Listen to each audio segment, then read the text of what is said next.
They brought the dog in by helicopter, not a metaphor, a real, matte black helicopter landed on the helipad of a Swiss veterinary hospital built inside a mountain like something out of a Bond movie. The dog was a Pomeranian named Ivy, no bigger than a loaf of bread, but insured for $12.4 million. She had a spinal condition so rare only 2 documented cases existed globally, and one of them was her, Dr. Elena Marek, who had left human neurosurgery behind because people complained more, was already suited up when the animal was wheeled in.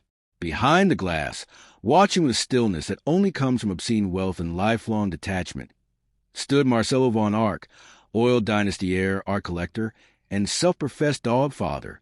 He didn't blink as Dr. Elena explained the odds. She told him the stem cell graft might take, or it might not. He didn't ask for a cheaper option, just tapped his phone and transferred another 2.5 million francs. No questions, no hesitation. Ivy had once stopped him from jumping off his balcony after his brother's death. Now it was his turn to save her. Thousands of miles away, in a Tokyo lab that looked more like a spaceship than a clinic, a team of bioengineers worked in near silence, broken only by the beeping of machines and the occasional murmur in Japanese. In a chamber filled with carefully balanced saline solution floated a nearly full-grown cat, Luna. She was technically dead, had been for 14 days. But now, through the science of genetic reanimation and neural regeneration, she stirred again. Her brain waves flickered on a screen. Across the lab stood Yumiko Saito, a billionaire tech mogul known more for her eccentric AI empire than her private life. Her eyes, glassy with nostalgia, were fixed on the tank. She remembered how Luna had curled up on her chest during chemotherapy, a purring lighthouse in a sea of fear. "Bring her back," she had told the lab director, "no matter the cost." And so far, the cost was $6.8 million and rising. She didn't blink. She had already planned for clone number 3, in case this one failed. Love, to her, wasn't fragile. It was code, and anything written could be rewritten. Meanwhile, 38,000 feet in the air, a private jet carved through the sunset sky en route to Zurich. Inside, a German shepherd named Diesel lay sedated on a velvet bed, oxygen hissing softly through a custom-fitted mask. Cassidy Reed sat beside him, her perfectly manicured hand resting on his paw. She was live streaming. Of course, #DieselStrong was trending on 4 platforms. Cassidy had built her brand on wealth, rescue animals, and digital spirituality. "He's not just a dog," she told her 19 million followers, voice cracking. "He guarded me when I lived in my car, slept on my chest when I thought I'd never make it." Donations poured in as she spoke. $5, $50, $5,000. She didn't need it. Her crypto accounts could cover Diesel's surgery 10 times over. But it wasn't about money. It was about connection. Proof that people cared. That love could be monetized and still remain love. As the jet descended, she kissed Diesel's head. "We're not done yet," she whispered.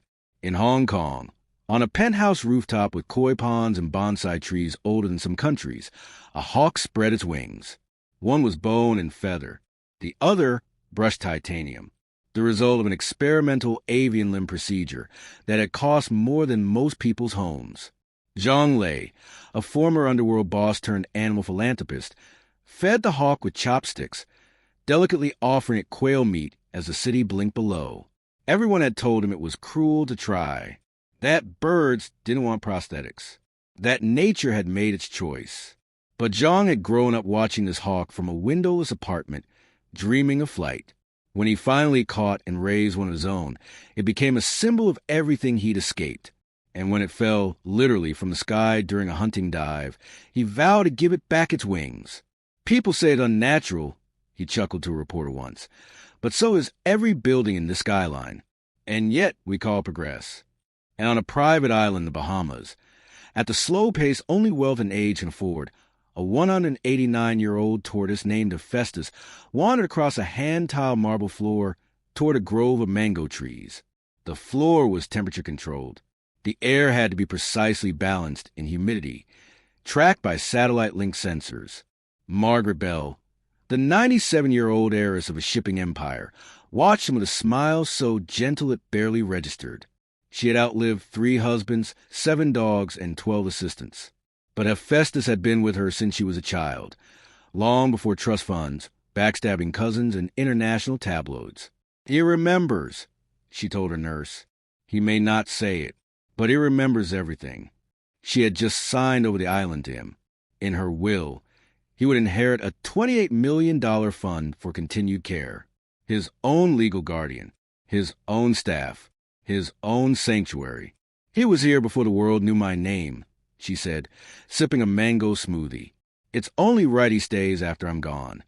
Love, when it comes to animals, reveals the rawest edges of humanity because it's not transactional. They love us when we're broke, when we're sick, when we're forgotten, and when we rise. If we do, some of us never forget who stayed curled at our feet. So we pay. We build labs and charter jets and engineer wings and outweat death just to say, "I still need you." And sometimes the world watches. And sometimes it understands. And when it does, it shares. Because at the heart of every headline about $1 million surgery or a clone cat, there's something deeper we all recognize. Not excess, not insanity, but that most ancient, irrational truth. We don't care how much it costs. We just want one more day. Asterisk, asterisk.